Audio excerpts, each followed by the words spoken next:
El día de hoy vamos a hablar de la exploración física de abdomen.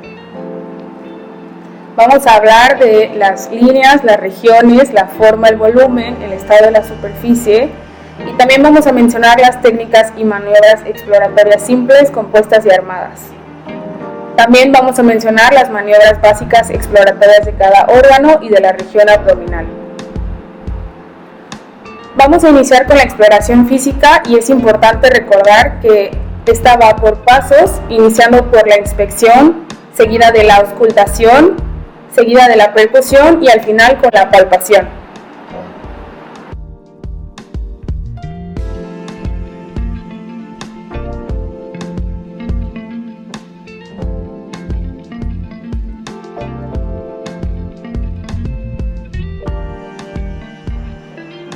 Y bueno, aquí tenemos una imagen de la proyección de los órganos de la cavidad abdominal. Principalmente podemos ver la parrilla costal y los principales órganos, ya sea como el estómago, el hígado y más posteriormente los riñones y el vaso.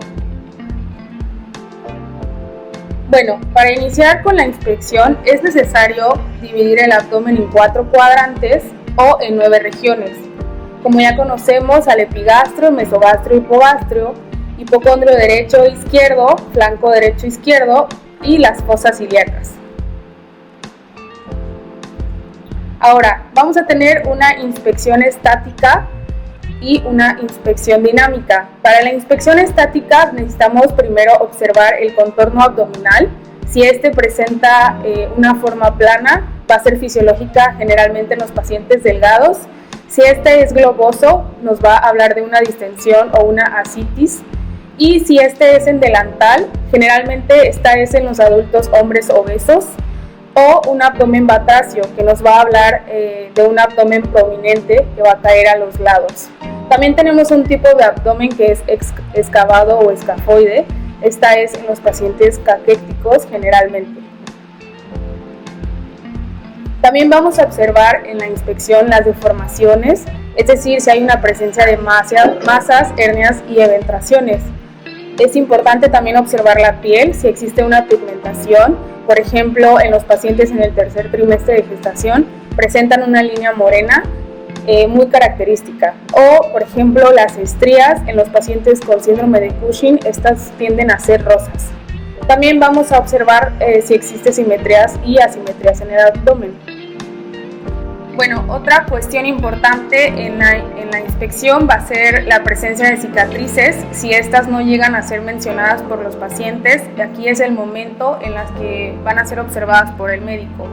Tenemos las cicatrices de Kocher. Esta ocurre cuando es una incisión subcostal derecha, si se realizó una colecistectomía. Tenemos también la cicatriz de McBurney en este punto. Esta nos va a hablar de una cicatriz de una apendicectomía. También vamos a tener otras cicatrices, por ejemplo, en la línea media o en la línea transversa nos va a hablar de una hernia epigástrica. También, por ejemplo, la incisión suprapúbica, esta va a estar dada en pacientes con antecedentes de cesáreas, histerectomías o oforectomías. Bueno, dentro de la inspección es importante observar la distribución de las venas.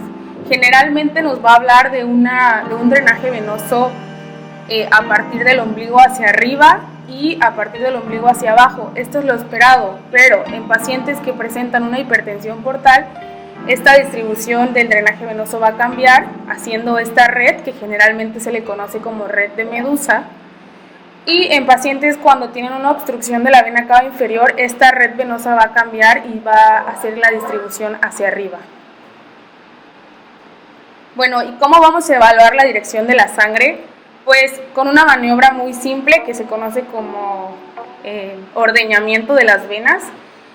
Para esto necesitas posicionar tus 2 dedos índices, separarlos a una altura de 10 a 15 centímetros, soltar uno de los extremos y con eso se va a observar hacia dónde fluye el retorno venoso. Y se vuelve a hacer, pero ahora soltando el otro dedo y con eso logramos pues ver la dirección. Por ejemplo, en este paciente vamos a tener lo que va a ser la obstrucción de la vena cava inferior y vemos cómo estas se dilatan hacia arriba. Ahora, otro punto de la inspección va a ser el ombligo. Este debe estar en una localización central, sin desplazamiento hacia arriba o hacia abajo ni lateralmente. Vamos a tener dos signos de relevancia clínica, que va a ser el signo de Collen. Esta nos habla de una equimosis periumbilical por extensión de una pancreatitis aguda necrohemorrágica. Esta va a ocurrir a través del ligamento redondo del hígado. Y otro de los signos va a ser el signo de Gray-Turner. Esta nos habla de una equimosis cutánea de los flancos a nivel lumbar por una consecuencia de la difusión de un hematoma retroperitoneal hasta la piel. Ahora, ya que hablamos de la inspección estática, ahora vamos a hablar de una inspección dinámica, ¿no? Esta nos va a hablar de los movimientos respiratorios. Generalmente estos deben de ser movimientos suaves y homogéneos a la respiración. Y bueno, en los hombres generalmente se dice que se observa un movimiento abdominal y en las mujeres se observa más un movimiento costal. Y bueno, si disminuye esta respiración, nos va a hablar, por ejemplo, de una peritonitis. Generalmente en los pacientes flacos se logra observar un poco más estos movimientos, por lo tanto son fisiológicos y son normales. Vamos a tener, por ejemplo, un movimiento paradójico, es decir, esto va a ocurrir hacia adentro en una parálisis diafragmática. De los movimientos cardiovasculares, dentro de las patologías vamos a hablar de un latido epigástrico, y de los movimientos peristálticos fisiológicos, como ya mencioné, en las personas delgadas son más evidentes. Sin embargo, vamos a tener también los patológicos, que nos va a estar hablando de las ondas peristálticas de Kussmaul. Estas ocurren generalmente en los síndromes pilóricos, o también se le conoce como ondas peristálticas de lucha. ¿Por qué? Pues porque estas se van a dar cuando exista una disminución de la presión arterial sistólica, por lo que aumenta tu movimiento peristáltico, que se va a sincronizar con la respiración. También están las ondas peristálticas difusas, las que se van a observar, por ejemplo, en un síndrome de obstrucción intestinal.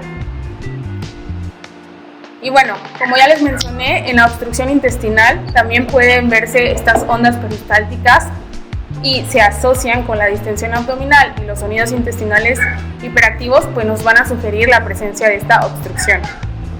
Por desgracia, este peristaltismo solo es visible en un 6% de los pacientes, y si esto disminuye o se hace una ausencia de estos sonidos, pues como tal solo se encuentra una parte de los casos.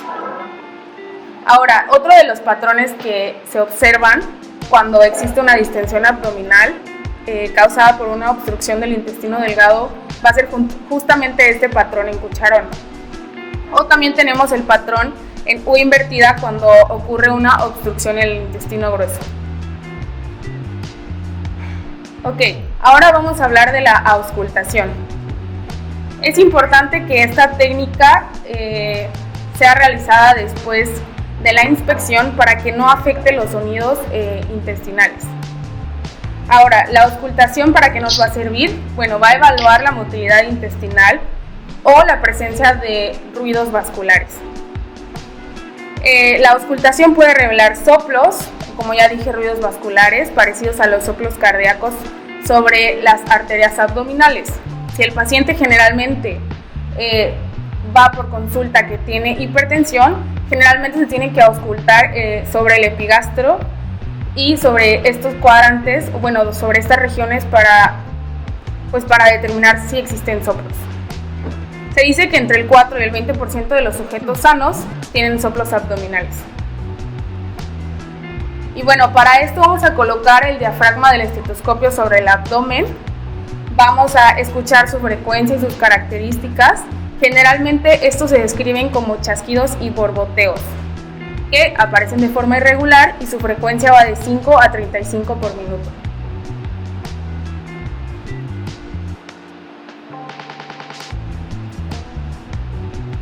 Bueno, aquí lo que estoy haciendo yo es auscultar los ruidos vasculares, buscando justamente la presencia de los soplos.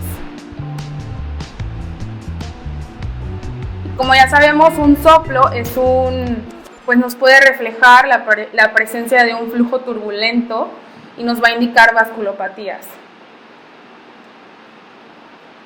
Bueno, aquí vamos a tener la representación de los ruidos intestinales normales.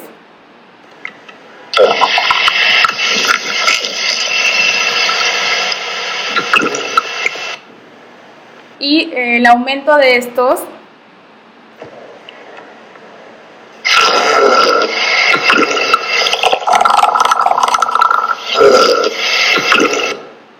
o la disminución de estos.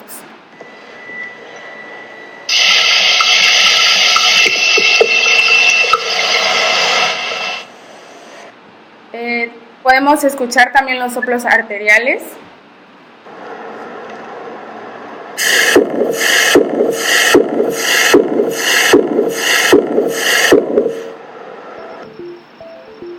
Y bueno, eso fue la auscultación y ahora vamos a pasar con la percusión.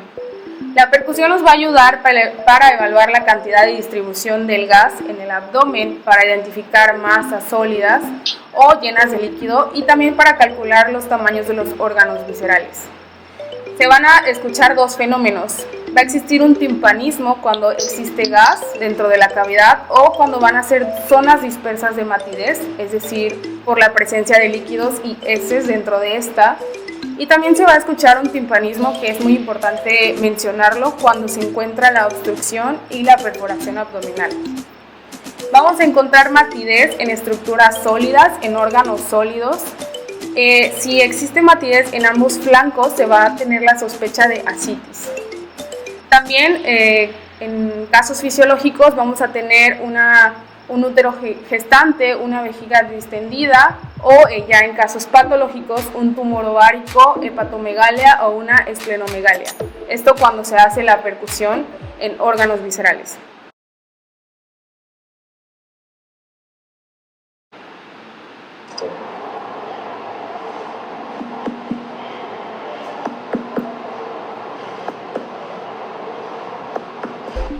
Bueno, este muestra el recorrido que generalmente tenemos que hacer para poder abarcar todos los cuadrantes, y si se escucha en el video se logra observar este cambio, cómo inicia mate a cómo termina timpánico, porque pasamos de estar en esta región donde está el hígado hacia la otra.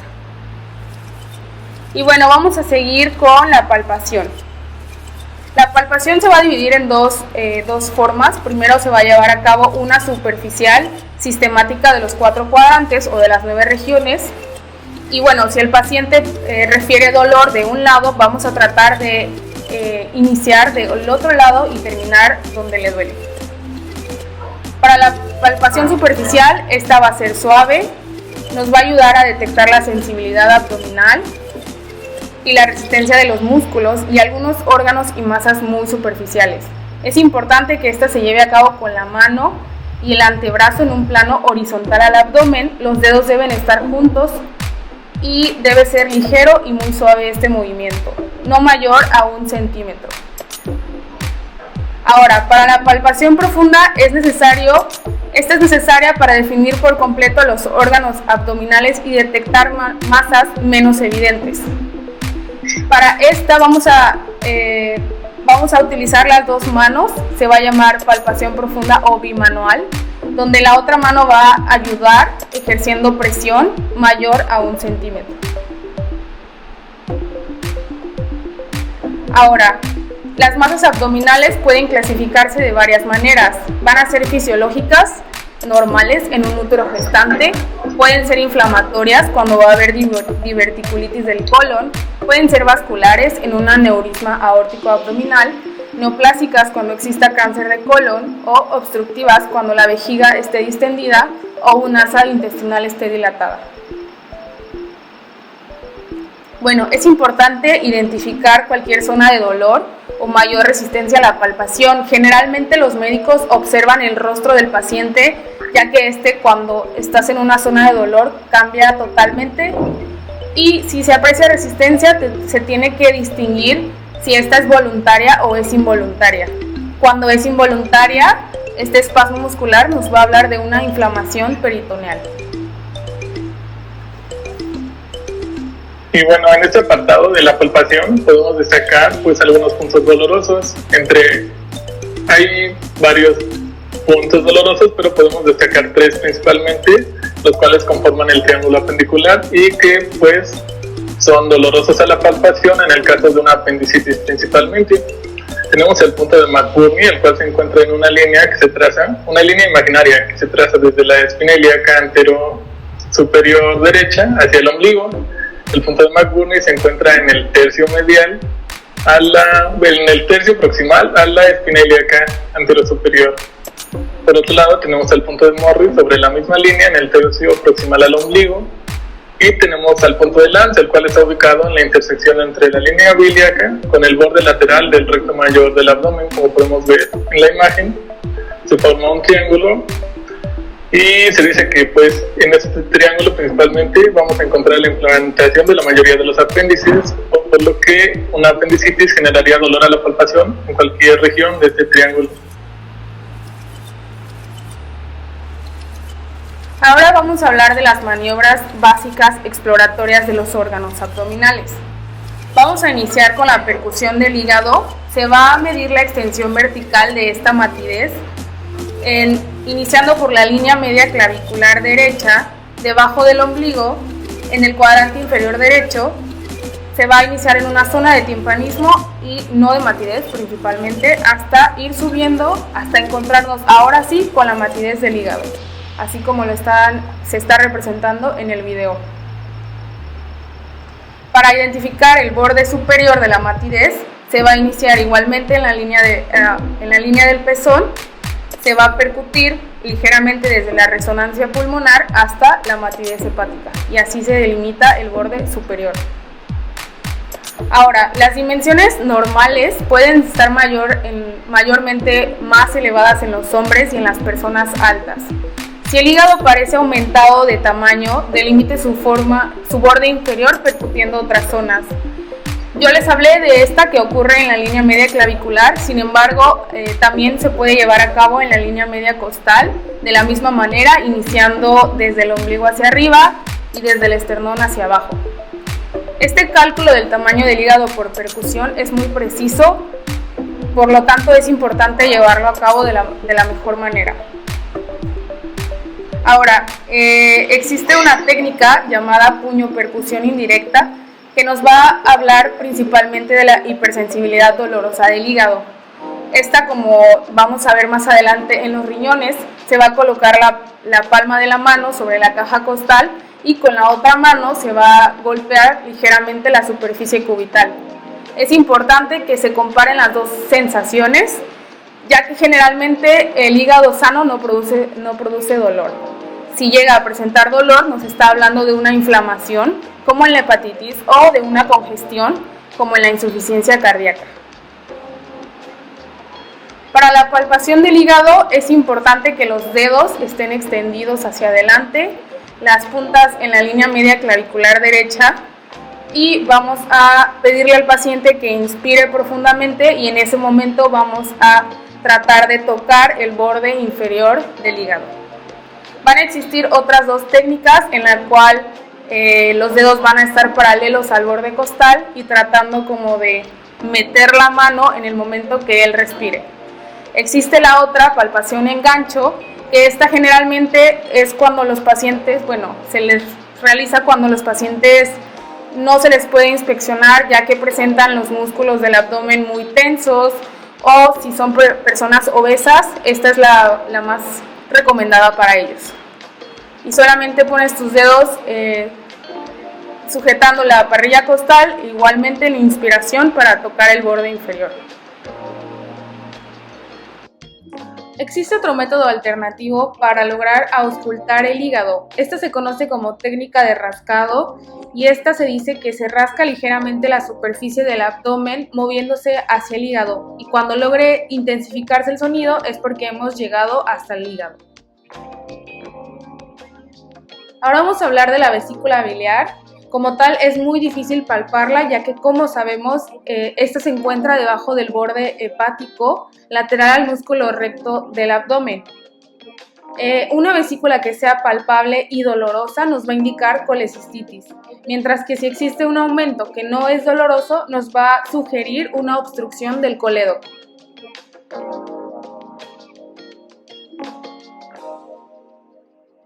Van a existir signos de relevancia clínica. Como tal, está el signo de Murphy. Esta se sospecha en pacientes que son compatibles con un cuadro de colecistitis, es decir, que presencian náuseas, vómito y dolor en el cuadrante superior derecho.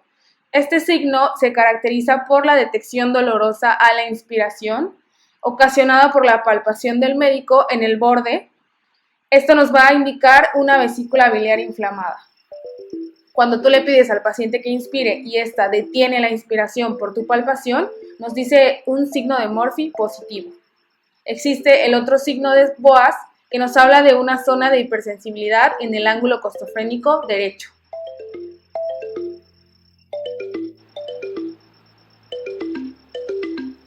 Y bueno, siguiendo con las maniobras exploratorias de los órganos del abdomen, nos encontramos con el vaso, que podemos ver en la imagen. Y bueno, para empezar se inicia con la auscultación. Esta es de carácter limitado y se puede encontrar en pacientes con esplenomegalia masiva o en casos de carcinoma del páncreas porque se comprime la arteria esplénica. Y bueno, es limitada a la detección de roces o de murmullos, principalmente cuando el paciente se encuentra en la inspiración y pues en caso de encontrarse indica inflamación de la superficie peritoneal que rodea al órgano debido a un tumor, una infección o un infarto. Siguiendo con la percusión del vaso, tenemos que la técnica correcta para llevarlo a cabo es que inmediatamente detrás de la línea media axilar, por el lado izquierdo del paciente, podemos escuchar una zona de matidez que corresponde al vaso, a la zona esplénica, desde la sexta hasta la 10ª costilla. Y bueno, si encontramos una zona agrandada de matidez, podemos encontrar un aumento del tamaño del vaso. Nos estaría hablando de que el vaso está aumentado de tamaño y pues que es un proceso anormal. Bueno, también es importante mencionar que hay 3 técnicas para la percusión. Aquí tenemos a la técnica de Nixon, en la cual debemos colocar al paciente en decúbito lateral derecho y esto nos va a ayudar a que el vaso se encuentre por encima del estómago y del colon y permite una mejor determinación tanto de su borde superior como del borde inferior. Podemos percutir la silueta del vaso y encontrar matidez. La matidez puede estar enmascarada por tejidos posteriores como el colon o el estómago. Bueno, otra de las técnicas que tenemos es la técnica de Castell, en la cual tenemos que percutir el espacio intercostal más bajo en la línea axilar anterior izquierda, antes y después de que el paciente haga una inspiración profunda. Y bueno, esta zona debe permanecer timpánica, o sea, cuando se lleva a cabo la inspiración y la exhalación, se estaría promoviendo que el diafragma se elevase y disminuya su posición, y lo cual movería la región anatómica en la cual está proyectada el vaso. Y bueno, en esta percusión deberíamos encontrar que debe permanecer timpánica. En caso de que no lo sea así, podríamos pensar en que el vaso está aumentado de tamaño y bueno, el timpanismo cambiaría a matidez a medida que el vaso asciende y desciende mediante la inspiración. Y bueno, la última técnica de percusión del vaso es la percusión del espacio semilunar o de Traube. Esta es un área triangular limitada por la sexta costilla izquierda. Superiormente, la línea medio axilar izquierda que mencionamos anteriormente limita este triángulo lateralmente y el margen costal izquierdo lo limita inferiormente. Tenemos unos valores moderados de sensibilidad y especificidad en esta técnica para poder detectar una esplenomegalia. Y bueno, siguiendo con la palpación del vaso, tenemos que colocarnos de pie a la derecha del paciente y mientras este se encuentra en decúbito supino, atravesamos nuestra mano izquierda y la colocamos en la espalda del paciente en el ángulo costo vertebral izquierdo y nos ayudamos con esa mano para empujar de alguna manera el vaso hacia anteriormente y posteriormente con nuestra mano derecha empujamos la región del abdomen, del cuadrante superior izquierdo del abdomen, buscando la palpación del vaso. Habitualmente no es palpable en un adulto y si lo podemos palpar podríamos estar hablando de una esplenomegalia, debemos hacer una palpación meticulosa y con mucho cuidado, ya que en caso de que haya una esplenomegalia secundaria a mononucleosis infecciosa, podemos desencadenar una rotura de la vena y la arteria esplénica. Entonces debe hacerse con suma precaución y con suavidad.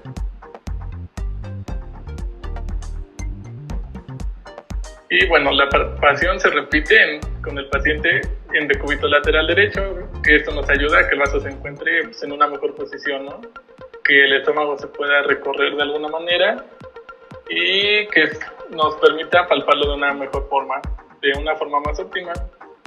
Y se repite el proceso, o sea, se atraviesa la mano izquierda hacia el ángulo costovertebral izquierdo de la persona o en su espalda, y se lleva el vaso hacia adelante para poder aplicar presión con la mano derecha en el cuadrante superior izquierdo, con suma precaución y extendiendo la palma de la mano para poder hacerlo de una forma óptima.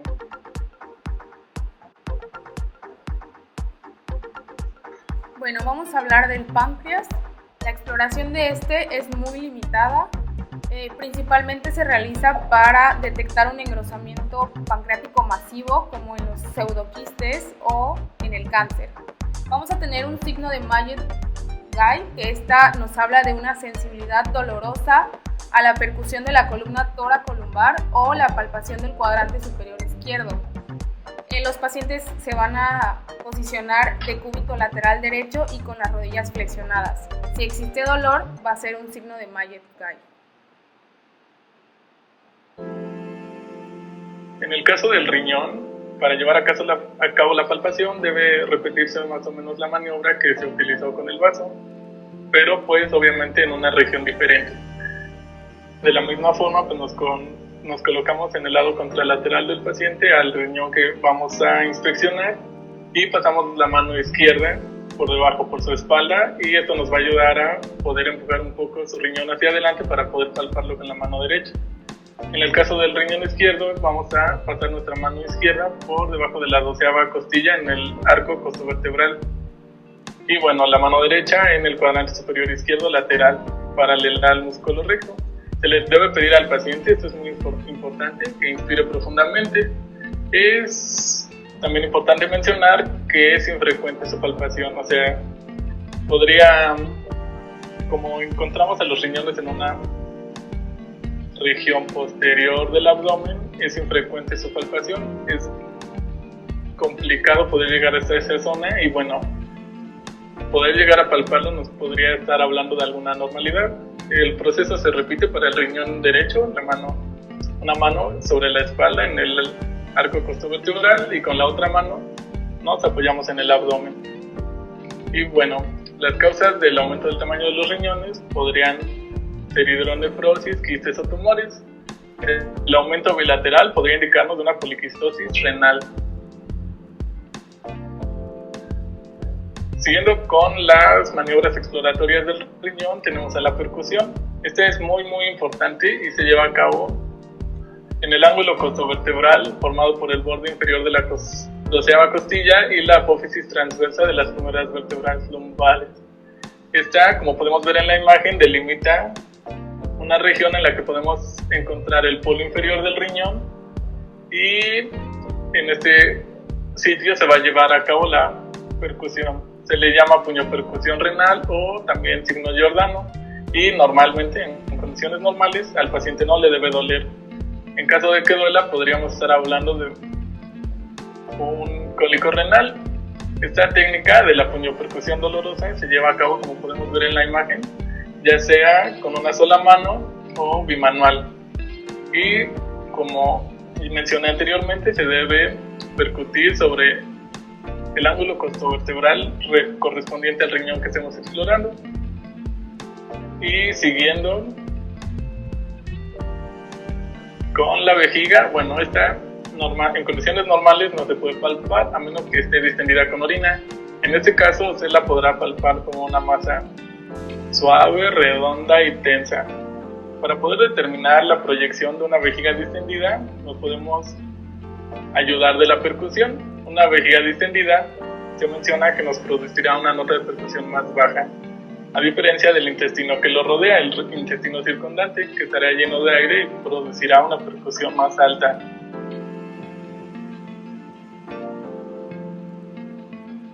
Y bueno, tenemos algunos signos abdominales de importancia. Es importante mencionar que hay muchos y la mayoría llevan el nombre de la persona que los descubrió por primera vez, los describió, y ese nombre es el que llevan. Pero tenemos dos signos abdominales muy importantes, los cuales inspeccionan dolor en músculos abdominales. Tenemos la maniobra o el signo del obturador. Este se debe llevar a cabo en caso de sospecha de rotura del apéndice o de un absceso pélvico. Como podemos ver en la imagen, se coloca al paciente en decúbito supino y se pide que flexione la rodilla en un ángulo de 90 grados. También flexionará la cadera y bueno, colocado en el lado ipsilateral de la pierna flexionada, vamos a colocar una mano en la rodilla y una mano en el tobillo, lo cual nos va a ayudar a realizar una rotación tanto lateral y medial de la pierna. Poco a poco vamos a ir rotando de medial a lateralmente y el paciente nos va a indicar si siente dolor en la región abdominal. En caso de que sea así, en la región hipogástrica derecha nos dará un signo positivo y nos indicará que hay una irritación del músculo obturador. Y bueno, siguiendo, tenemos otra prueba que es la del músculo iliopsoas. Se realiza en sospecha de apendicitis y tenemos dos maniobras o dos técnicas para poder llevar a cabo esta prueba, este signo. En la primera se le pide al paciente que se coloque en decúbito supino y coloque su mano sobre la parte inferior del muslo derecho, la mano derecha sobre la parte inferior del muslo derecho. Se le indica al paciente que intente elevar su pierna flexionando la cadera, sin flexionar la rodilla, solo la cadera. Mientras, como médico, se le intentará empujar hacia abajo la pierna que está intentando levantar. Y bueno, la otra forma de llevar a cabo es con el paciente en decúbito lateral izquierdo. Se le pide que eleve la pierna derecha, mientras que nosotros, del mismo modo que en la técnica anterior, la intentamos llevar abajo. Y bueno, en cualquiera de estas dos técnicas, un signo de estrés positivo en el cual el paciente retira dolor en la parte baja del abdomen, en el cuadrante inferior derecho, pues nos podría hablar de un signo positivo e indicar irritación de este músculo. Y por último tenemos el fondo uterino, que es una medida en pacientes embarazadas y se lleva a cabo desde el inicio del segundo trimestre en adelante. Y pues en este se lleva a cabo principalmente la medición de la distancia entre el fondo uterino y la sínfisis del pubis. Después de las 20 semanas es importante mencionar que la altura del fondo uterino corresponde principalmente al número de semanas de gestación. En este caso, si una paciente tiene 22 semanas de embarazo, pues será normal encontrar que el fondo uterino será de 22 centímetros. Se le debe indicar a la paciente, esto es muy importante, que evacúe la vejiga para tener una mayor sensibilidad de la prueba. Y se llevará a cabo en decúbito supino con una cinta métrica, como podemos ver en la imagen. En la imagen de la derecha podemos observar más o menos el número de semanas y la altitud a la que puede llegar el fondo uterino. Desde la 12ª semana pues se puede empezar, como se menciona en la diapositiva, a partir del segundo trimestre, y pues este se irá elevando poco a poco conforme pasen las semanas y será directamente proporcional el número de centímetros al número de semanas. Y en esta tabla podemos más o menos ver las medidas del fondo uterino, ya sea tanto en longitud como en anchura, y se mencionan las medidas de las primeras 14 semanas. Como ya les mencioné, a partir de la semana 20, pues el fondo uterino, su longitud, corresponde al número de semanas de gestación.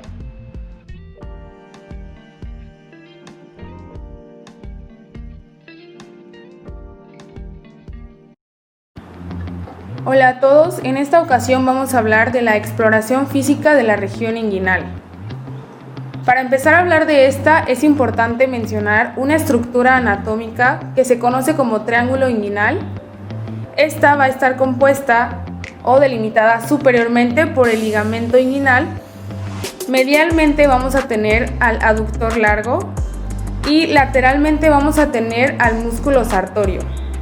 Este triángulo es muy importante ya que dentro de él vamos a contener las estructuras neurovasculares que van a componer a la región inguinal. Es importante recordar la mnemotecnia Navi, ya que esta nos habla de la disposición del nervio, de la arteria y de la vena femoral, y por supuesto de los ganglios inguinales. Y bueno, como ya mencioné, dentro de este triángulo vamos a tener a la arteria femoral.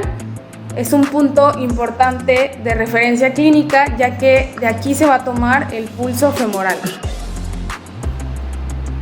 Y bueno, para continuar con el abordaje de la exploración física de la región inguinal, pues vamos a abordar diversas situaciones patológicas en las cuales es necesario llevar a cabo una correcta exploración física para poder esclarecer un diagnóstico óptimo.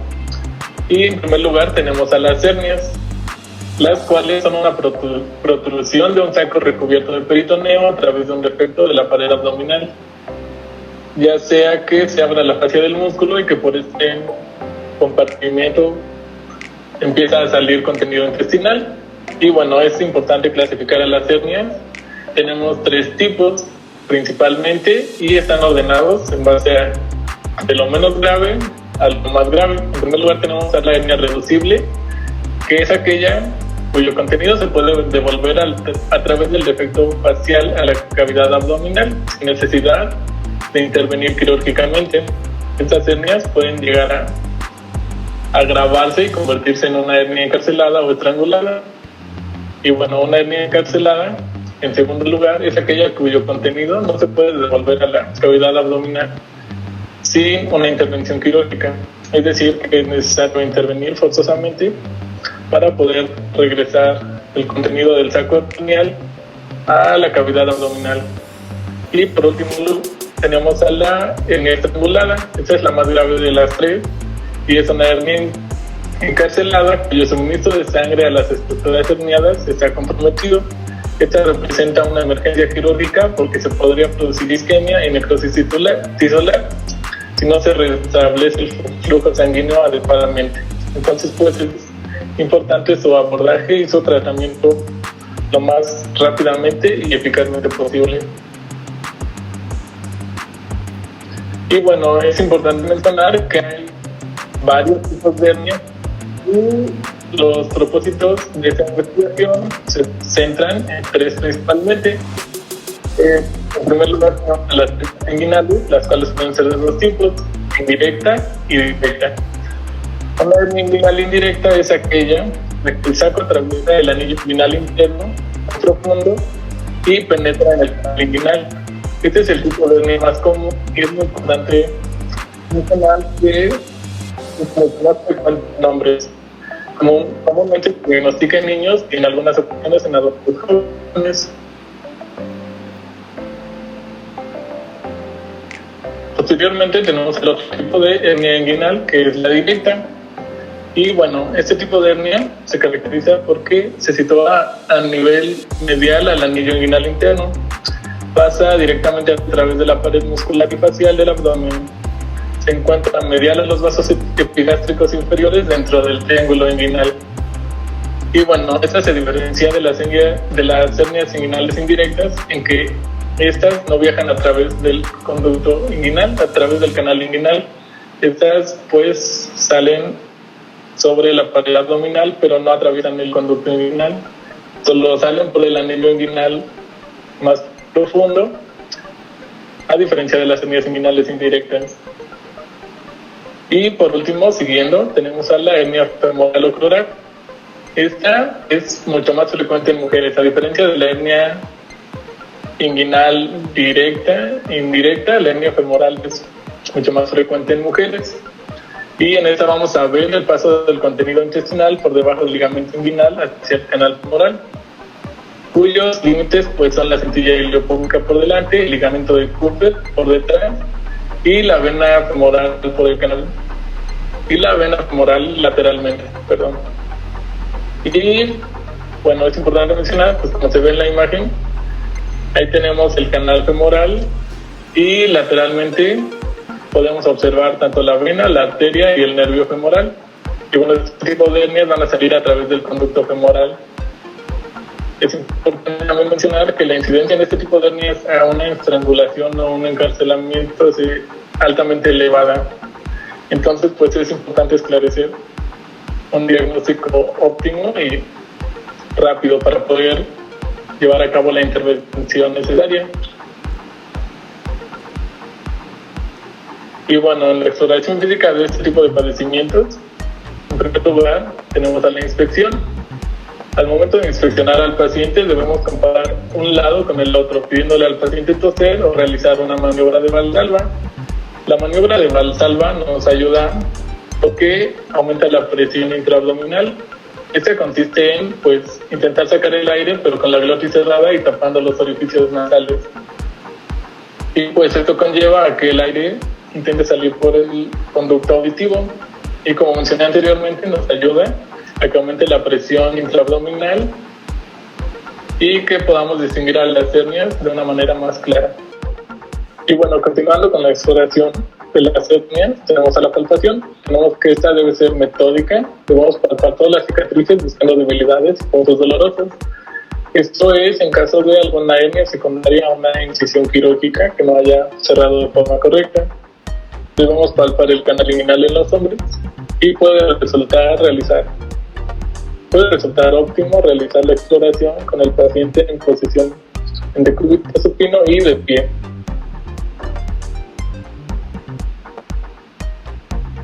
Y bueno, aquí podemos observar un video en el cual se va a llevar a cabo la exploración de una hernia inguinal. Ahí podemos observar el conducto inguinal a través del cual la hernia inguinal indirecta hace su trayecto, su recorrido.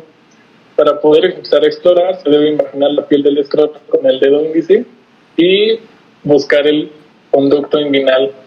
En este momento, se le pide al paciente que tosa o realice la maniobra de Valsalva, lo cual va a hacer protruir más las posibles hernias.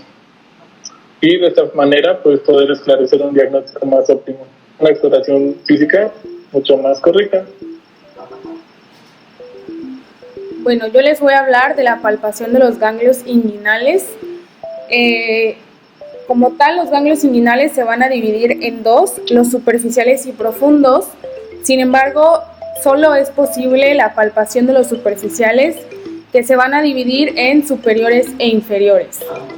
Dado que los superiores o femorales van a estar más próximos a la superficie por encima del canal inguinal, y los inferiores se van a localizar en profundidad o profundamente en la ingle. Estos van a aumentar de tamaño si existen lesiones en la superficie peniana y escrotal en los hombres, y de igual modo en la vulva y el tercio inferior de la vagina drena hacia los ganglios inguinales. El aumento de tamaño de estos, como ya mencioné, van a sugerir una infección o un carcinoma metastásico en el área que va a estar asociada. En el video se muestra cómo se lleva a cabo la palpación inguinal. Primero se van a palpar los ganglios inguinales superiores cerca de la superficie sobre los conductos inguinales. Esto es una palpación suave en forma de círculos, y después se van a palpar los ganglios inguinales inferiores más profundos. Ahora, esto es importante ya que existe la adenopatía inguinal, que va a ser el estado patológico de inflamación de los ganglios linfáticos, aunque muchas veces esta palabra se refiere a una hinchazón o tumefacción de estos. Se caracteriza, como ya mencioné, por la hinchazón del ganglio, que generalmente puede ser doloroso de forma espontánea o durante la palpación. También existen otros síntomas asociados como la fatiga, malestar general, fiebre o hinchazón de los tejidos que van a estar alrededor del ganglio. Las causas de esta adenopatía inguinal pueden ser muy variadas, sin embargo no vamos a enfocarnos más en ello. Continuando con la exploración física de la región inguinal y abordando diversas situaciones patológicas, Vamos a desglosar un poco acerca de la criptorquidia. La etimología de esta palabra hace referencia a testículo oculto. Y bueno, en esta patología vamos a tener una falta de descenso testicular completo. Vamos a encontrar que los testículos no van a descender de una forma adecuada. Esto puede deberse a un defecto congénito anatómico o de regulación del proceso de descenso del testículo hacia el escroto. Bueno, en esta patología vamos a encontrar que el testículo se va a encontrar fuera de la bolsa escrotal y no va a poder descenderse manualmente, o en caso de que se descienda mediante una maniobra, este vuelve a subir inmediatamente. Y en este caso, entonces, denominaremos esta patología como criptorquidia.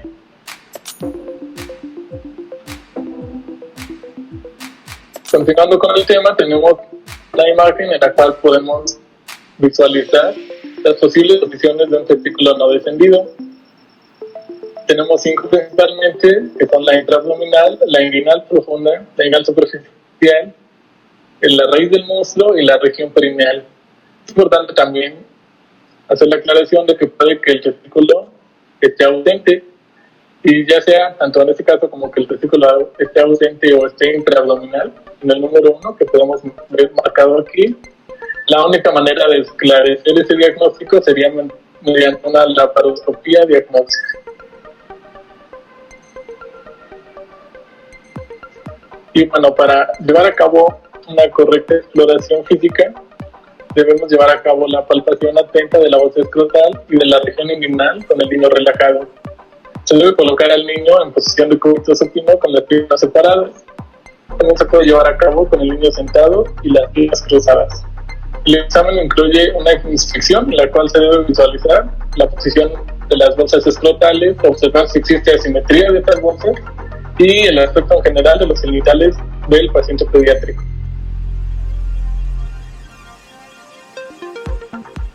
Continuando, vamos a tener que la palpación se intentará llevar el testículo al escroto. Para esto se debe empujar suavemente con el pulgar siguiendo el trayecto del canal inguinal. Es importante destacar que se consideran criptorquídicos los testículos que no se pueden palpar, los que sí son palpables pero que no se consiguen llevar a la bolsa escrotal a través del conducto inguinal, y los que una vez abajo se retraen inmediatamente. Es importante también destacar que un testículo retráctil es aquel que se puede bajar al escroto, pero puede permanecer ahí, pero a través del reflejo crematérico retrae nuevamente a la ingle.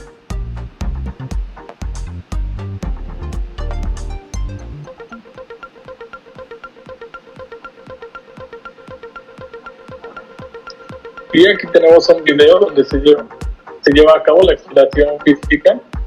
Podemos ver que se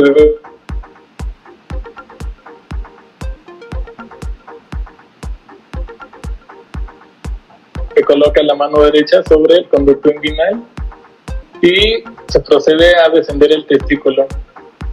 Una vez abajo, se debe observar su forma, si hay alguna anomalía, algún tipo de masa, y ver si permanece abajo o si vuelve a subir inmediatamente.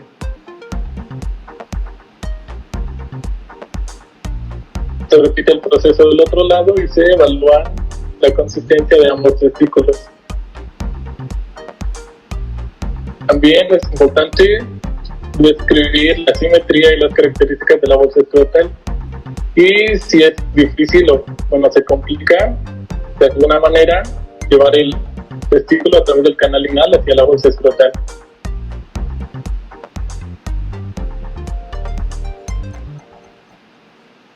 Y bueno, continuando con otra situación patológica, vamos a encontrar a los quistes del epidídimo. Y bueno, tenemos que en estos casos se observan tumefacciones generalmente indoloras y se sitúan a nivel del epidídimo, que este debe ser más o menos fluctuante y de tamaño variable. Los quistes que se encuentran en esta región son fácilmente transiluminables. Es importante precisar su localización, su tamaño y su carácter unio o bilateral.